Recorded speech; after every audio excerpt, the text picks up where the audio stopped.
Gabi po mga kababayan ko at matatalo po talaga tayo ito sa sistema na ginagawa ng ating mga dakilang investigador ng bayan, yung Department of Justice, yung Ombudsman, matatalo po tayo sa mga politiko na may patong sa flood control. Alam niyo ba kung bakit? Ay, paliwanag ko sa inyo.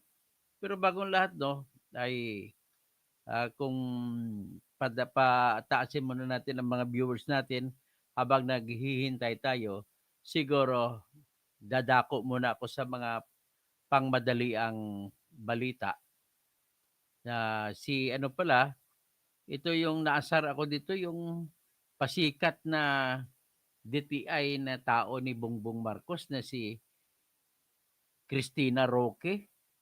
Akalain mo ba naman, naggawa ng sample na ₱500 daw, sapat na sa pamilya na apat ang Noche Buena. Ano sa palagay niyo, cheap? Sapat ba 'yon? So, tinira siya ngayon ng mga artista gaya kay nakita kong artista na kumontra sa kanya si Edo Manzano, hindi na daw sapat yung kahit na 1,000 nga kulang yan, eh. Ano bang pera ngayon? Wala naman ang pera ngayon. Sabi niya, sabi niya, pero kinontra din siya ng Ibon Foundation. Kasi naman sabi dito, actually, in fact, for ₱500 you can buy ham. Ham? Anong ham? Panay harina. Hindi totoong ham. Dapat ang ham na totoo ay yung laman talaga, hindi yung harina. Hamrina talaga yung gusto nata mangyari nito eh. O, tapos, ah, tapos ang sabi niya ito, ano pa, ham, macaroni, salad, spaghetti, yan lang bang ipapakain niyo sa mga Pilipino?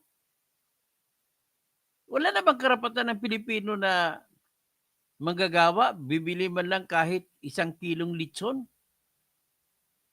Ang litson kasi 'pag binili mo, mga ₱600 'yon. 'Yun pa lang hindi nagkasya ₱500 niyo. Siyempre naman halata talaga mo mag-ano na lang, magdi-deal na lang ang asin. Puwede na lang siguro asin na lang gawin natin sa sa Noche Buena. Kaloka 'to, mga wala kayong puso kung mag-isip. Ginagawa niyo ito para ma-justify ninyo yung mga pagnanakaw sa flood control. Ikaw in-appoint ka, Cristina Roque, in-appoint ka ni BBM para lang i-justify niyo ang pagnanakaw. Yan ang problema sa inyo. So, ngayon ano pa bang ibang balita? Okey, yung balita dun sa barangay chairman na pinatay dun sa nagla-live, nung pinatay nagla-live sa barangay Tres de Mayo sa Digo City. O nahuli na daw yung yung gunman, pero ang importante mas interesado tayo sa mastermind. Sino kaya ang mastermind? Alam naman natin na itong matapang na barangay kapitan na ito, 22 years old pa lang siya naging kapitan na siya. Nung kapitan siya naging presidente siya ng Association of Barangay Chairmen sa buong lalawigan. So, nagiging ano pa siya, nagiging board member ex officio. Narinig ko nga, nakita ko nga yung ang kanya privilege speech siya, "Mr. Chair, kung sa Tagalog pa, walang kuwenta ang ganito, walang kuwenta yung board member na ito." Yan ang sinasabi niya, pero outspoken siya kung sa English tawagin. Outspoken ang tawag po sa English sa mga tao na laging nagki-criticize sa mga malaking politiko. So, ang unang sumikat siya, kapitan siya, nang pumunta siya sa barangay niya, minsan pumunta yung congresswoman sa barangay nila. Nag-turnover ng kalsada, 2 kilometers na kalsada. Tapos nag-anunsyo yung yung congresswoman na si Didi Cagas. Kung sa Tagalog pa, kasi nakasalita ng Bisaya, sabi niya, "Andito ako ngayon para ibigay sa inyo yung 2 kilometro na kalsada." Sabi ni ano, that was 6 years ago, sabi ni Congresswoman Didi Cagas. Ang inyo kasi, tinira pa yung kapitan. Biro mo, Congresswoman ka, ang kapitan titirahin mo. Tapos nag-speech ka doon sa barangay hall. Sinabi mo, andito ako ngayon para i-turn over sa inyong kalsada na pinagawa ko ng 2 kilometers. Sinabi mo pa, okay na sana yun eh. Tapos sinabi niya, ang inyo kasing kapitan ay wala rito sa Digos, doon sa Surigao, nagmimina. Nagkataon na doon si kapitan, nilapitan siya, nag-speech.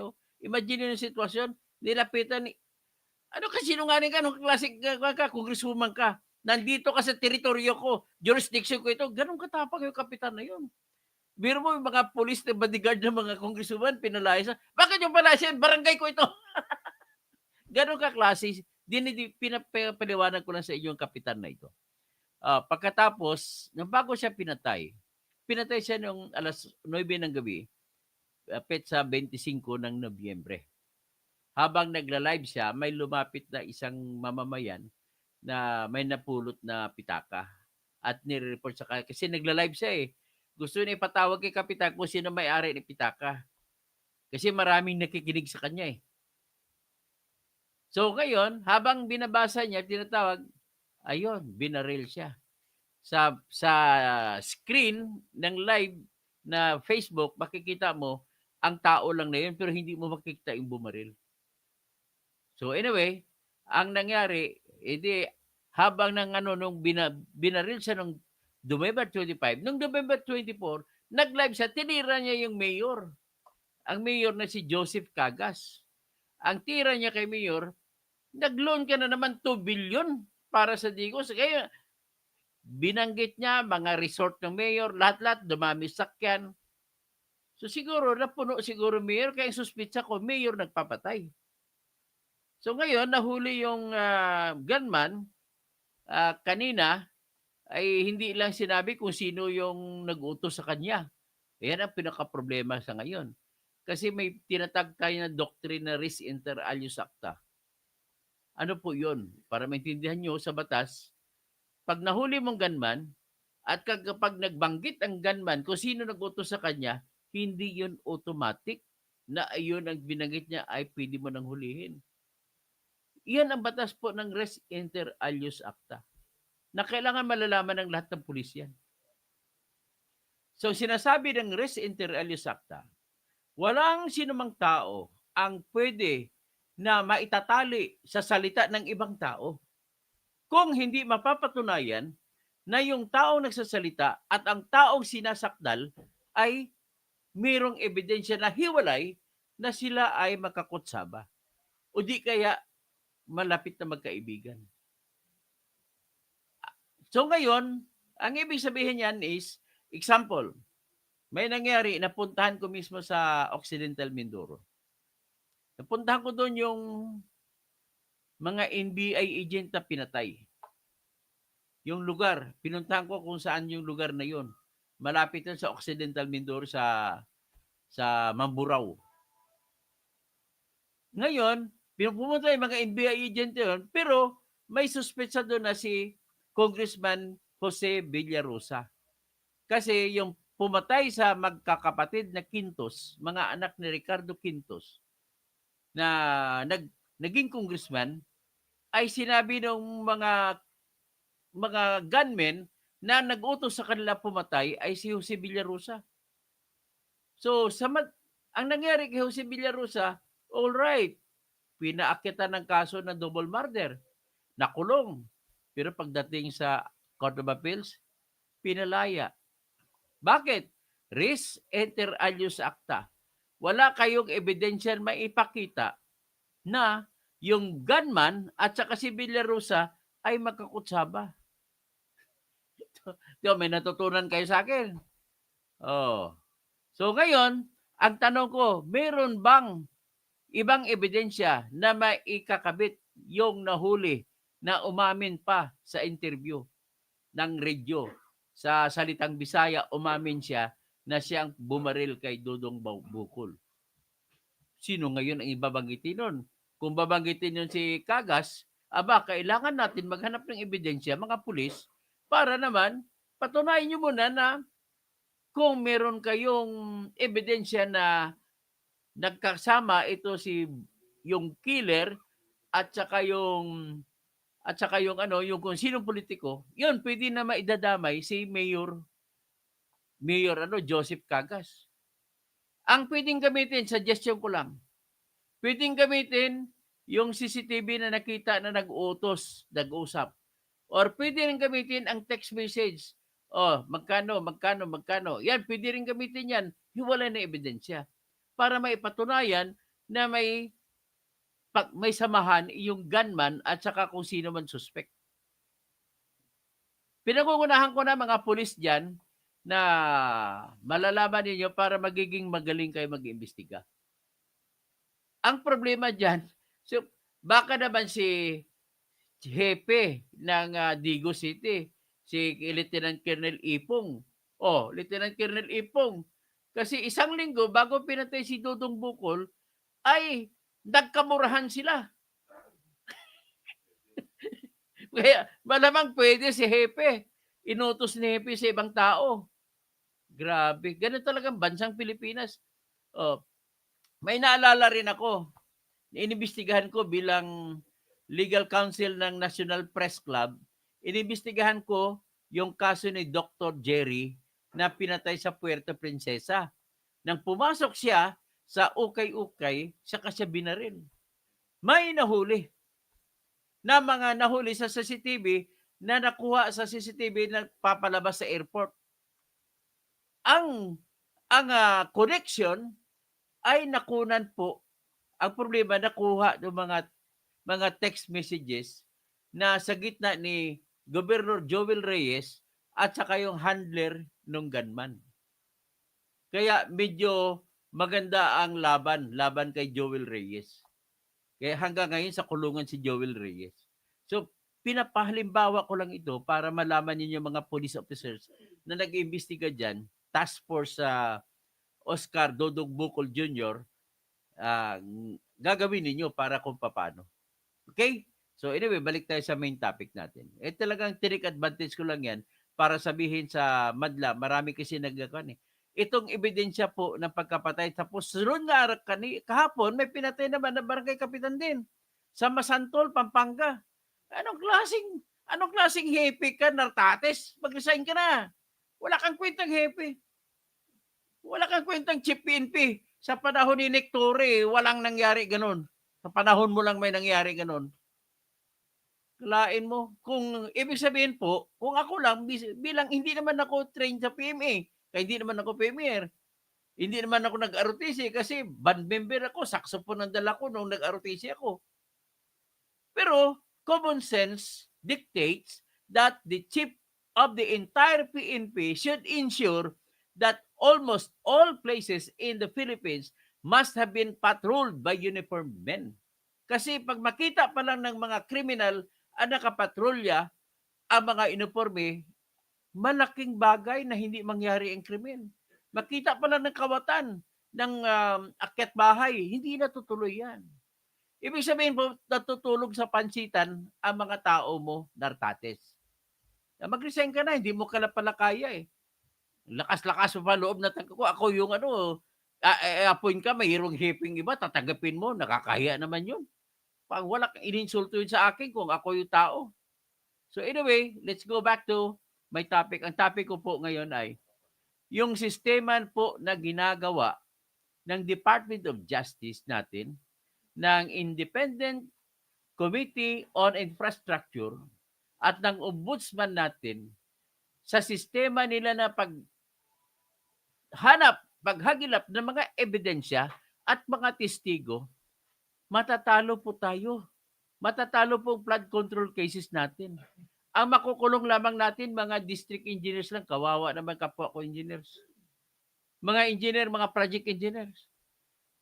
At saka may mga engineer na pumipirma kung kumukulikta ang kontraktor. Kasi ang kontraktor po sa field, hindi sila makasingil kung hindi pipirmahan ng project engineer. Sasabihin, "O magkano ng sisingilin ko?" Sasabihin, "50% na mo tapos ko, eh." Sabihin ngayon ng totoong ng engineer na project engineer kung may malasakit siya sa bayan, "Hindi po, 10% ang tapos mo, hindi ko pipirmahan 'yan." Dapat gano'n. Eh, ang problema, oy mga brother ko na engineer, pagpapapirma sa inyo ng kontraktor, sabihin 50% na tapos, 'pag ayaw mo, bibigyan ka ngayon ng kalahating milyon. Sa kalahating milyon pinirmahan mo, ang kokoleksyonin 10,000,000, 20,000,000. Pagkatapos, may nakilala po ako na mga engineers, kapwa ko engineers na nag-resign, hindi nila kaya. Meron ding ibang engineers, kaya kung may marinig kayo ng engineer na pinapatay, alam nyo na, alam na this. Ibig sabihin po, pinapatay ng kontraktor yan. Yan po, walang iba. Kundi ko si kontraktor, si congressman. Ladies and gentlemen, kalakaran po yan sa DPWH na lahat ng mga proyekto ay ang may hawak niyan ay mga congressmen at senador. Ang tanong ngayon, kagaya kay Saldico, kagaya kay Romualdez, lahat ng mga proyekto rin dumadaan sa mga congressmen. At higit sa lahat, ang sinimulan ng mga produkto, ng mga contractor, construction na yan, walang iba kundi ang presidente ng Pilipinas. Kaya, sa totoong kwento ng buhay, kung hindi pirmahan ng presidente ng Pilipinas ang mga proyekto, wala pong mananakaw na pundo. So, ibig sabihin po, ang tanong, sino ba ang pumipirma sa lahat ng proyekto na bago ilabas, bago mapapabigyan ng pera? Walang iba kundi presidente ng Pilipinas. So kung ganoon pala, pwede ba nating sabihin na si Bongbong pala ang mastermind ng lahat yan? Bakit niya pinirmahan? Kung ganoon, ibig sabihin po, may tinatawag tayo na presumption of regularity. Meron tayong tinatawag na presumption. Kung pinayagan mo ang paglabas ng pondo, ibig sabihin po, alam mo paano ipapatupad yan. Ma-excuse ka lamang dyan kung ninakaw ang pondo, kung mapapatunayan na despite everything, every be careful act that you did, nalusutan ka. Pero si Bongbong Marcos, wala siyang pinatunayan na ebidensya na nalusutan siya. Ang totoong nangyari dyan, nagpalusot siya.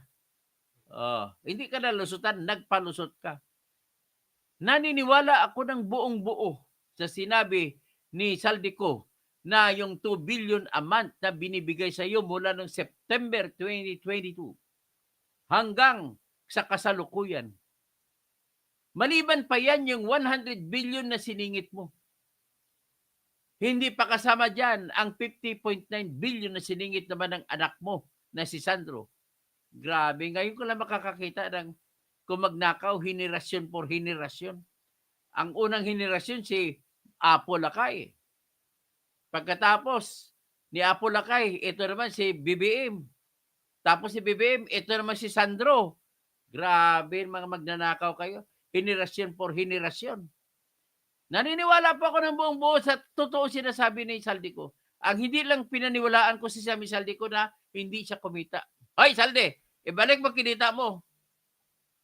Alam ko, ginagamit mo lang yung nagpapaalila ka kay BBM at saka kay Salde, at kay Romualdez, para kumita ka rin. Ganun na kasimple. Saan ang galing yung pinambili mo ng eroplano? Saan ang galing yung mga pinambili mo ng mga sasakyan mo na magagara? Saan ang galing yung pinambibili mo ng mga bahay? Ito pa nga, may testigo pa ba, napatunayan ko na totoo yan.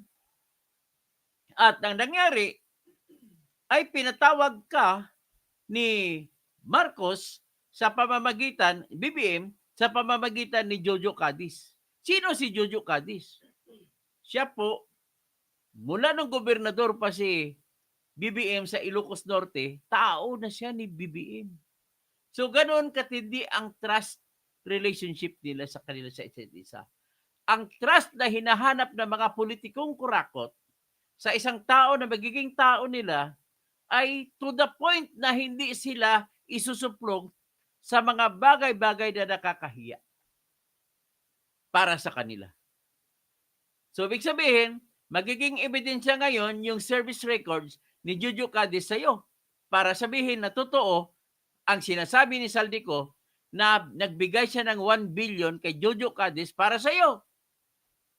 Kailan binigay yon? Pagkatapos nung pinatawag mo BBM, si Romualdez at saka si Saldico at saka si Toby Chanco, pinagalitan mo si Romualdez dahil ang sinabi pa na, ito, let us quote the statement of Toby Chanco. Sinabi ni Toby Chanco na dinig niya sa pagsabi ni BBM kay Saldico at saka kay Romualdez, ilang Ferrari pa kaya gusto niyo bilhin? Ilang pera pa kaya gusto niyo kukunin? Ilang bahay o ilang mansion pa kayo bibilhin niyo sa Forbes Park? Grabe, ganun ko magtanong. Hindi ko kahing itanong yun kasi ang totoo pala nangyari, nalusutan ni Romualdez si BBM. Siguro sabi ni Romualdez, putang ina. Palusot sa kanya man napupunta pera. Kasi walang paltos every month mula noong September 2022 hanggang August 2024, kada buwan 2 billion ang binigay sa listahan. May petsa pa kung kailan binigay. Tapos noong September, October, November 2024 ay walang binigay. Kaya pala pinatawag noong November 24, nagkita si Toby Chanco, si Saldico, si Romualdez at saka si BBM. Walang ibang ginawa si BBM, minuran yung pinsan niya. Pero yun ang sinabi ni Toby Chanco, yun lang daw sinabi. Niwala ako kay Toby Chanco. Ba't hindi mo sinabi dyan? Kasi bakit sasabihin ni Toby ni BBM ang lahat ng sikreto? Kasi po, si Toby Chanco, ang asawa niya, pinsang buo ni BBM at saka pinsang buo ni Martin Romualdez. So, parang pinsang buo na rin siya. So, with that, yung trust sa pagpipinsan na magnanakaw ay andun. Tapos, si Akubukol Party List na si Saldico ay nandun din sapagkat buo na ang tiwala sa kanya. Ladies and gentlemen, for you to know, wala pong sinuman na maaaring ilagay na hepe o chairman ng Appropriations Committee sa House of Representatives kung hindi ka pinili ng Pangulo. Pangulo po pumili sa iyo, hindi Speaker. Although, ang pag-manner of election sa plenaryo ng House, simple lang ganito. Tatayo isang congressman na utusan. I move to nominate Saldico as chairman of House Appropriations Committee. Tapos tatayo naman ng isang congressman, I move to close the nomination. Sabihin ng mga yun ng speaker, is there any objection? Hearing none, the motion is carried. Pak! Ganun lang ang election doon. Miniluloko yung mga Pilipino eh. Ngayon, dahil si Saldico, marunong siya dahil contractor siya ng SunWest. So, sinalansan niya ngayon mga proyekto. Ito na ngayon ang partisipasyon niya. Sinalansa ng mga proyekto. Ganon din, pinirmahan ni Saldico, pinirmahan din ni Romualdez. At pinirmahan din nang magkita-kita sila sa Bicameral Conference Committee, kailangan pagtugma-tugmain ang mga amounts. So, pipirma din ang Senate President na that time si Chis Escudero. Pipirma din ang Finance Committee Senate na si Grace Poe. So, 4 lang sila nag-uusap. Yan lang very small committee. So, approve na kagad. Doon pinapasok naman ni Presidente ang kanyang 10 billion. Doon pinapasok sa level na yun. At bakit? Bakit doon ipapasok? Sabi naman ng mga magagaling ko na mga mga ekonomista, si Ma'am Sheila Magno, tsaka si Heidi Mendoza, hindi daw pwede mangyari, hindi sila naniwala kay Saldico na nagpapasok si BBM ng 10 billion sa Bicameral Conference Committee sapagkat daw may ang budget nag-uumpisa, ang first step, unang hakbang para magkaroon ng budget ay yung tinatawag na pagbibigay ng Pangulo ng tinatawag na expenditure program. Na kung tawagin nila National Expenditure Program, diyan nakalagay po ang gusto ni BBM na mga proyekto. Gastusan. So, ang tanong lang, kung may gusto pala si BBM papasok, bakit hindi niya pinapasok doon? Ang unang sagot, para di halata na siya nagnakaw. Pangalawang sagot, ito, makikita mo, ang next step ay ipapasa kayo sa House of Representatives. Ang daming mga crocodile farm dyan. So, mga crooks dyan, itatapon, ibasura, tanggalin mga proyekto ni BBM. Ipapalitan ng kanilang proyekto. So, yan po ang unang rason dyan, Ma'am Shelo Magno, Ma'am Heidi Mendoza, kung bakit doon ni BBM gusto ipapasok sa itaas, sa panghuli. Kasi dito, kakatayin ng mga congressmen. Intindi? Next step, pangatlong step, pag matapos ng congressman talakayin, halukayin ng National Expenditure Program, ipasa naman sa senador. Senador, hindi rin papalugi. Halukayin din. May kani-kanyang proyekto din. Kagaya nga nung nakaraan sa 2025 budget, si Rizal Tiberos na nagmamayabang na wala daw siya ninakaw ay nagpasok ng 3 billion. Yun, ganun po yun ang nangyari. Ngayon, ang ginagawa nila na pagpasok, hindi nila inaalintana na bawal sa konstitusyon na pinakamataas na batas ng Pilipinas yung pagsigit ng pundo ng mga congressmen at senador. So anyway, mamaya ko itatakil yan.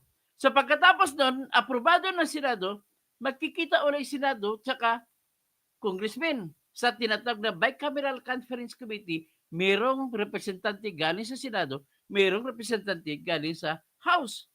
At pagtugma-tugmain nila yung mga budget na hindi na nakatugma-tugma dahil sa hinahalukay nila.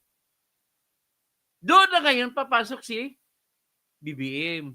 Tawag, sabi ni Saldico, tumawag sa akin si Amina Pangandaman Yusek. Sabi, may pinagbibilin na may ipasok si BBM na 100 billion na singit. Doon na.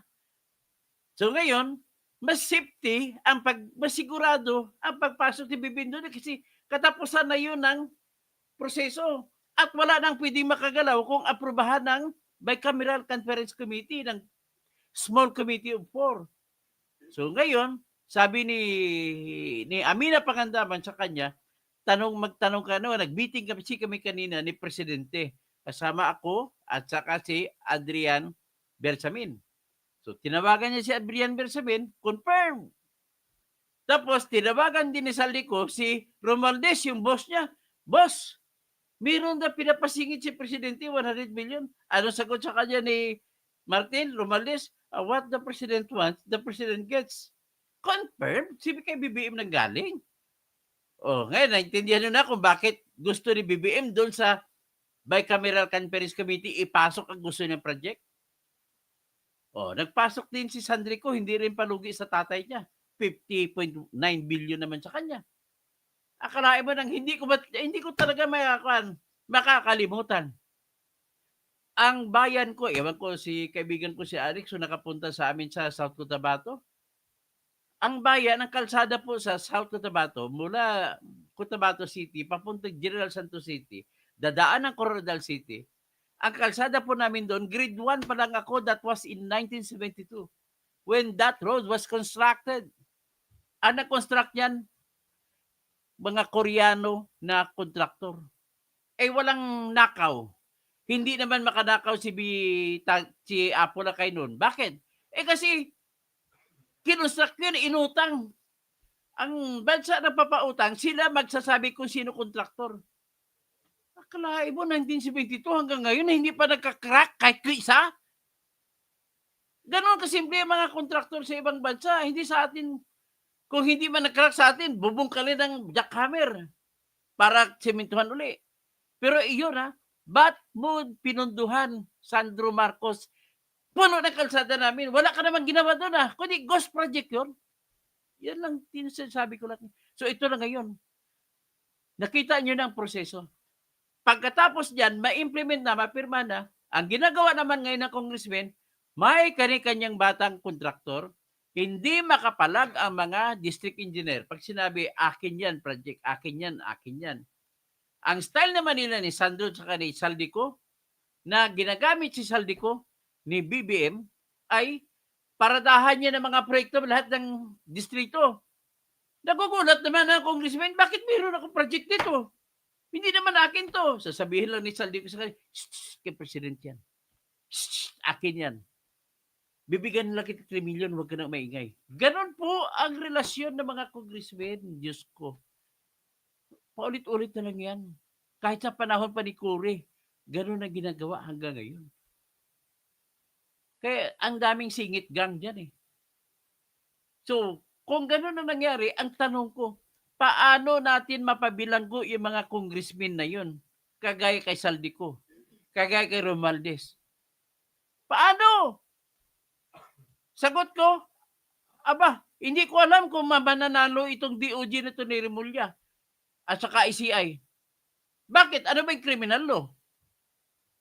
Sa criminal law po, hindi ito laro-laro na administrative law na tanggalin mo sa trabaho. Iba yon. Ang ebidensya niya, substantial evidence ng level. Pinakamababang level ng ebidensya. Ngayon, hindi naman ito civil case. Na civil case, preponderance of evidence. Criminal case po ito, kailangan ang proof beyond reasonable doubt. So, ngayon, anong participation? Kinuwento ko na, anong participation ng mga politiko? Participation ng mga politiko, dahil sa sila ang naglagay ng pundo, nagsingit, sila ngayon ang iniisip na may karapatan magdikta kung paano ipapatupad ang kontrat, ang proyekto. Si Saldico, marami siyang pinatupad. Pero yung kanya, mga pinasingit ni BBM, may collection siya na 2 billion mula sa kontraktor. 2 billion. Kada buwan, ibibigay niya kay BBM. Mula September. Ilan na kaya? 56 billion ang nakubra ni BBM. Maliban pa yan sa pinasingit niya na pundo na 100 billion. Ganun ang nangyayari. So, ibig sabihin, para malaman natin na yung pera, kung kanino napunta, sino ang testigo na kailangan natin. Si Saldico, kailangan natin para tumbukin natin si BBM at saka si Romualdez. Ngayon, sino naman ang kailangan natin para matumbok naman si Saldico? Sino ba nagbibigay kay Saldico? Kung hindi kong kapwa congressman, ay mga kontraktor. In other words, indispensable sa ating laban sa katarungan ang mga kontraktor. Kaya kung ako pipiliin mo, wala na akong kimi, basta lahat ng kontraktor, kahit malaki kinita, gawin na lang natin state witness kasi sila lamang makaturo kung sino mga politiko pinagbibigyan nila. Ba't ngayon ang ginagawa nyo, hindi tinatanggap ni Remulla? Si Diskaya. Anong rason? Kasi baka ituro. Direkta kasi may personal sila na alam kung sino ang binigyan ng pera. Tandaan ninyo, sa kontraktor lamang nanggagaling ang tinatawag na suhol. Tandaan ninyo, walang kontraktor na makakakuha ng kontrata sa Pilipinas kung wala silang maraming pera na kapital para pang suhol. Kung engineer ang pag-usapan natin, tanong, alam ba nila kung sino nagbigay sa congressman? Ang alam lang nila is tumawag si congressman sa kanya, engineer, yung project may download na yung proyekto ko, flood control. Ilang kilometer sa magkabilang pampang ng ilog yan. Ikaw na bahala dyan ha. May pupunta sa iyo dyan na yun ang kontraktor ko. Tapos, may pupunta rin na ibang kontraktor. Maraming kontraktor sasali. Pero yung nagsasali, ang papel nila sa buhay ay magpatalo. Yan ang mga kontraktor na ang papel sa buhay magpatalo. Ang mga kontraktor naman ng congressman ay mananalo. Anong gagawin? Mag-usap-usap ang apat na kontraktor. Magbibigay ng kanilang presyo.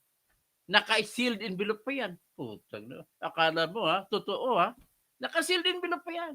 Pero bago ilagay sa envelope, tingnan ko muna magkano sa'yo. Oh, yan, ha. Nagkadiferensyahan lang ng 1,000. Pero 100 billion pinag-usapan. Napagtataka ka naman. Ang proyekto, inamin na rin ni Engineer Bryce Hernandez tsaka ni Alcantara na ang proyekto sa DPWH, ang totoong presyo niyan, kung ako mag-compute sa presyo ng mga materialis at saka labor, aabot lamang halimbawa 50 million lamang. Sinasadya nila idodoble. Pinataasan, binoblot nilang presyo ng estimates. Bakit? Kasi kukunin pa nila mga SOP, mamaya baka wala nang natitira sa proyekto. Ganun ang style ninyo.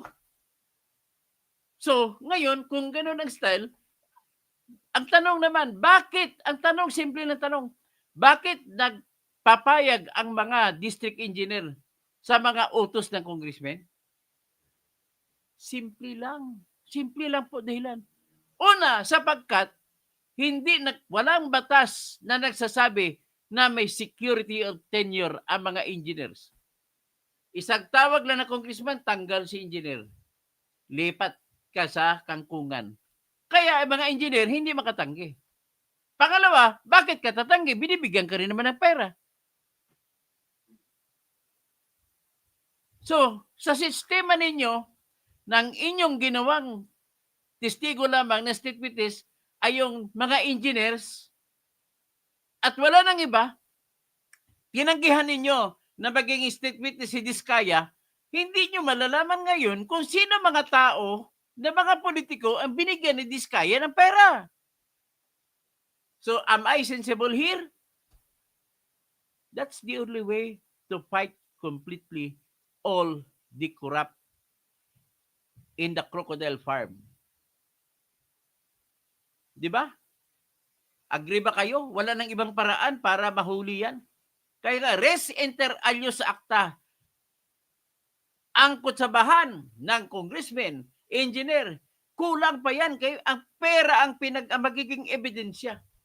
Kung paniwalaan natin yung Marino o Marines na si Gutesa, totoo yung sinasabi niya. Ngayon, kung basihan natin ang kanyang salita, at totoo yun. Madali ko lang patunayan yun kung ako magpresenta sa kanya. Ano magiging kaso? Kasi talagang nagtestimonya siya na nabigay siya ng pera, nag-deliver siya ng pera doon kay Romualdez. Taob niya si Romualdez doon. Kaya kailangan natin si Gutesa. Saan si Gutesa nakalagay?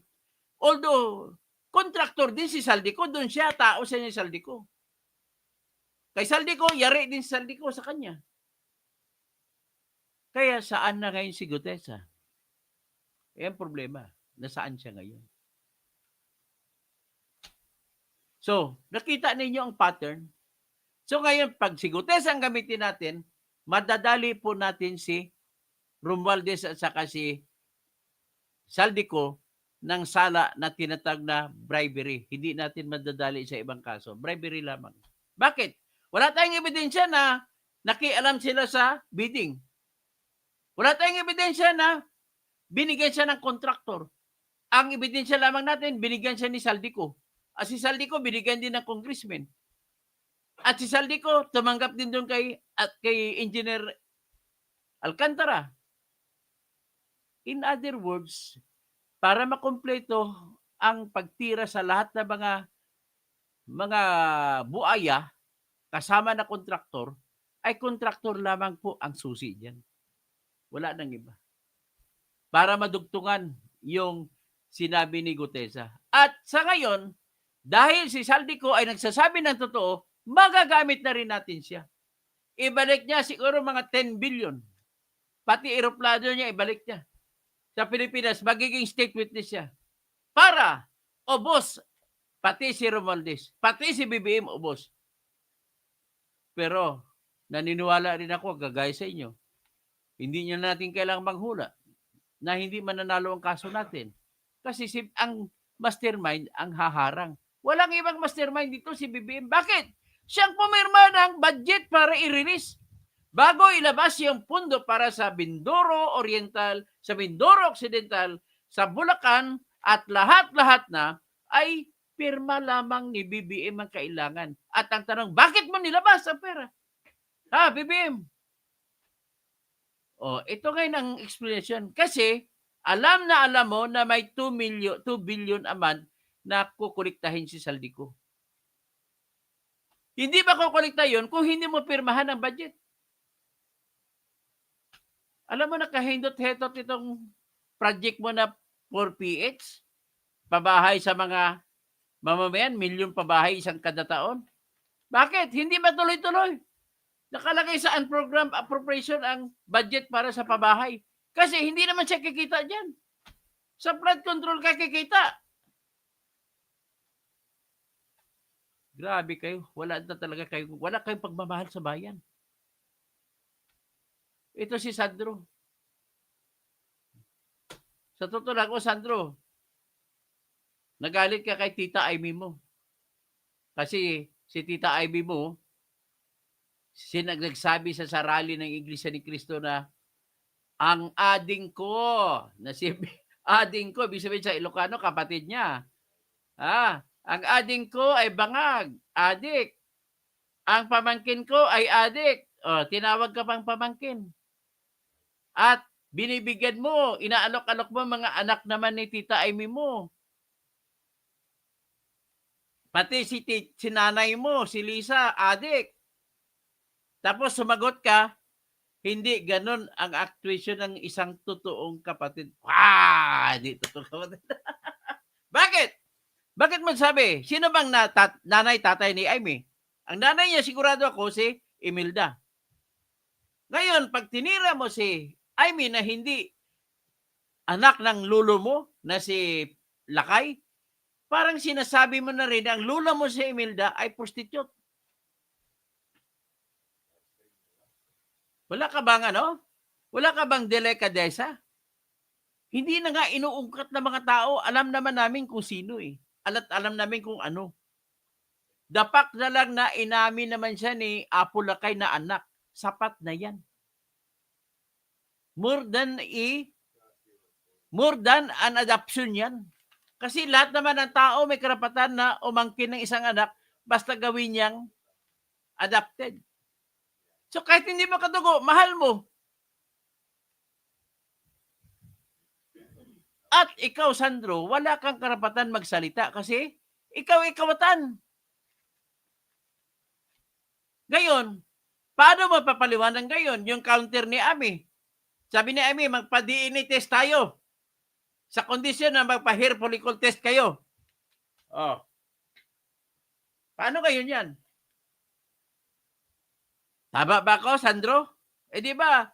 Sandro, bakit mas kamukha mo si Bong Dasa kaysa kay BBM?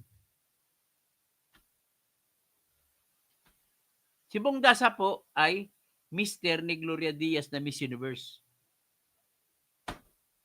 Namatay na yun. Di ba may lumabas na viral, nakita ko, na si Bong Dasa ay manyak. Na si Bong Dasa, 3 babae gabi-gabi ang binabanatan. At si Bong Dasa ay nagsasabi doon sa nag-viral na sabi niya personal daw niyang alam kasi siya ay manager ng mga nagmamassage. At may sauna siya. At siya nagsusupply ng babae, 3 babae kada gabi kay Bong Dasa. At sinabi niya, ni Bong Dasa daw, sinabi sa kanya na nagsabi si Bong Dasa na anak niya si Sandro. Yan ang rason ko kuno kada birthday ni Sandro, binibigyan niya ng bulaklak. Si Sandro. Kaya Sandro, wag ka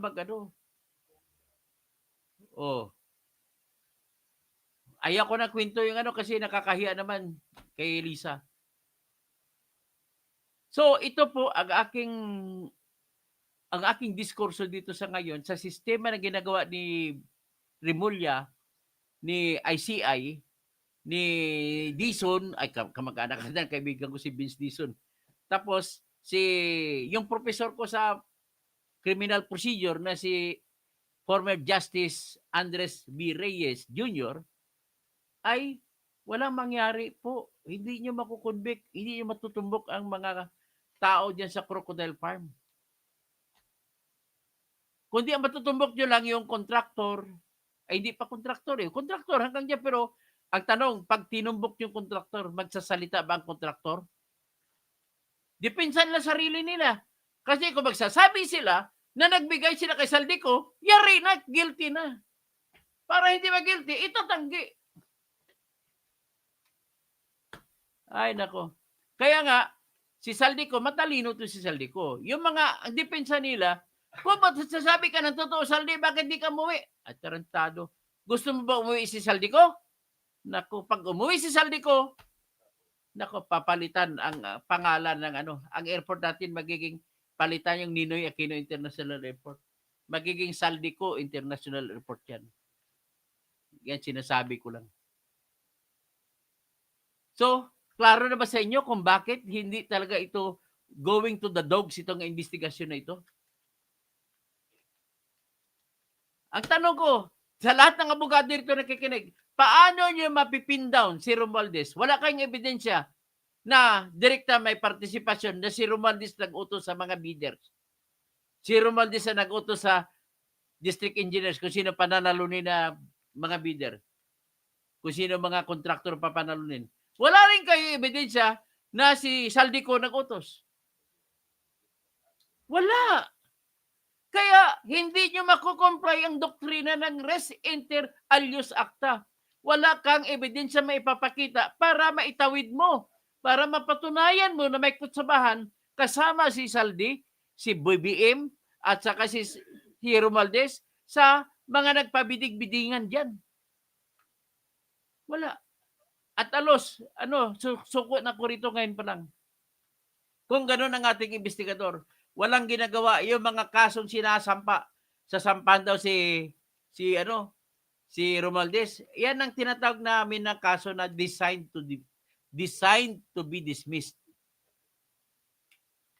Ay, nako.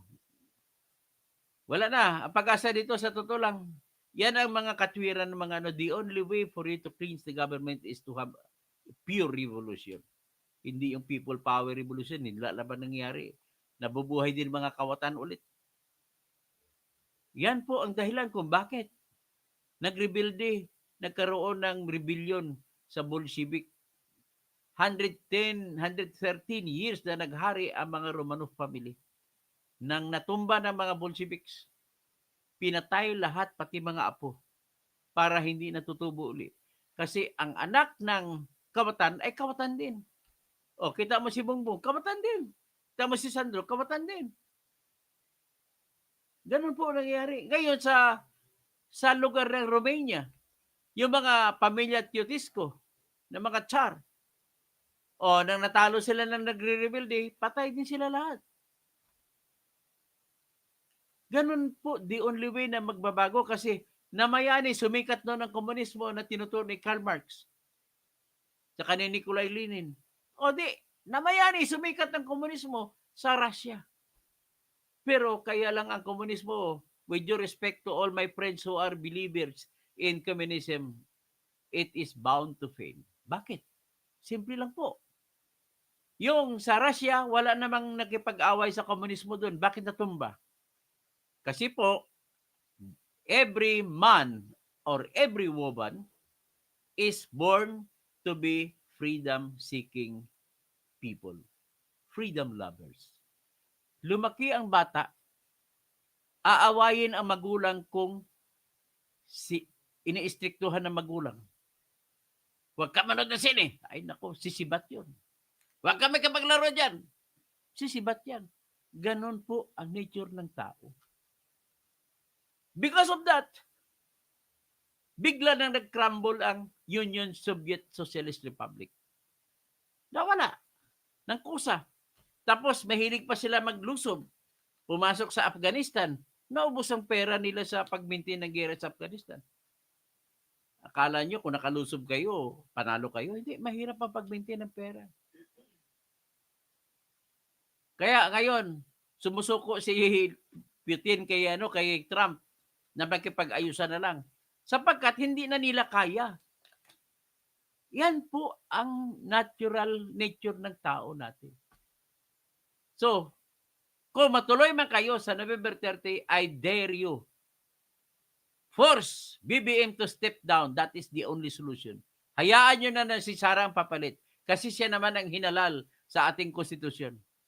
At kung ayaw nyo kay Sara, di, palitan nyo sa 2028. Importante lamang, matanggal lamang yung pinakamalaking dragon sa Pilipinas. The only family or the only person who has that capacity to defeat that big lion in the hands of BBM ay si Sara Duterte. Yun lamang po. Kung ayaw nyo man o hindi kay Sara Duterte, forced to good na kayo. Tulungan nyo na lang para mapatanggal mo na si BBM. Tapos, kung gusto niya, i-impeach nyo na rin si Sara. Hindi ako pwede sa maniwala sa mga nag-iyak-iyak naman makakaliwa. Hindi kami papayag. We'd rather choose to let BBM stay until 2028. Mga bobo kayo, no? You are not true lover of justice. Kasi bakit? Justice delayed is justice denied. Kung kailangan ng justice laban kay Marcos, dapat ngayon tanggalin siya. There's no more tomorrow. Ganun lang kasimple lang yan. Ay, sige, andyan lang muna tayo. Magandang gabi po sa inyong lahat. At huwag niyong gamit-gamitin ang Duterte. Nasa kulungan na nga yung tao, hindi na nga pinapalabas ng ICC. Bakit lahat na lang kapalpakan nyo, ibato nyo kay Duterte? O, di ba? 3 taon na kayo na mamayani. Kung may mali man ginawa si Duterte, bakit hindi nyo ginawa nung una pa lang? Sa totoong kwento, walang ghost project sa panahon ni Duterte.